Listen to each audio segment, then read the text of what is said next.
भन्नै पर्दाखेरि चाहिँ मान्छेले चाहिँ के दुःख गर्छ होला र यार, मान्छेले के दुःख गर्छ होला क्या आफ्नो निम्ति। मान्छेले केही दुःख गर्दैन। जति दुःख चाहिँ यो धमिरा भन्ने किराले गर्छ। अङ्ग्रेजीमा टर्माइट भन्छ क्या अरे। यो चाहिँ धमिराको गुण हो। यस्तो अल्गो छ यो, यत्रो दुःख गरे हुन्छ। बिचरा त्यो कमिला कति सानो हुन्छ, त्यो एकदम विशाल दरबार हुन्छ। यहाँ मात्रै होइन, अझ यो मुनि हेऱ्यो भने, यो मुनि खन्यो भनेदेखि चाहिँ एकदमै ठुलो विशाल दरबार हुन्छ यसको। यो भित्र एकदमै विशाल दरबार हुन्छ। मान्छेले वास्तवमा के दुःखै गर्दैन क्या खास, धमिराले किराहरूले जति चाहिँ एकदमै विशाल दुःख गर्छ। यो मुनि हेऱ्यो भने यो एरिया पुरै ढाकिएको हुन्छ। यो विशाल एरिया चाहिँ धमिराको भित्र गुण हुन्छ। ल हेर्नुहोस्।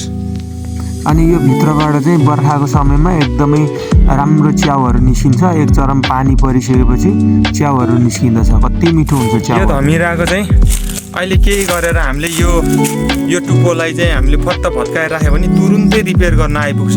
यिनीहरू यो भत्काएर भर्खर रिपेयर गरेको छ। भर्खर रिपेयर गरेको यसको यो छिरबिर छ। यो भाग फरक छ। यो छिरबिर भएको, यो बिबिराहरू भएको फरक छ। यो चाहिँ पुरानोहरू हो अनि यो चाहिँ नयाँ हो। छिरबिर भएको यो चाहिँ पुरानो हो। यतापट्टि यो देखेको चाहिँ पुरानो हो। यो भाग चाहिँ पुरानो हो, यो भाग चाहिँ नयाँ हो। यदि मैले यो भत्काइदिएँ भने यिनीहरू तुरुन्तै रिपेयर गर्न आउँछ। तर भत्काउनु हुँदैन। किन यिनीहरूलाई दुःख दिने। ल हेर्नु, यहाँ मुनि यिनीहरूले चुच्चो बनाएको हुन्छ। तर यहाँ चाहिँ कुन चाहिँले भाँचेको कारणले यसले यहाँ पनि रिपेयर गरिसकेको छ। खासमा यस्तो हुन्छ, यो चुच्चो यस्तो फ्ल्याट हुँदैन। हरेक ठाउँमा हेर्नुहोस्, यिनीहरूको निर्माण सम्पन्न भएको चाहिँ यो हो।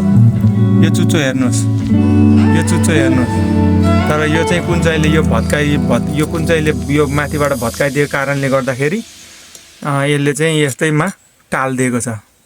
त्यस्तो छ। यति मेहनत गर्छ कि किराले, धिमिराले, टर्माइटले।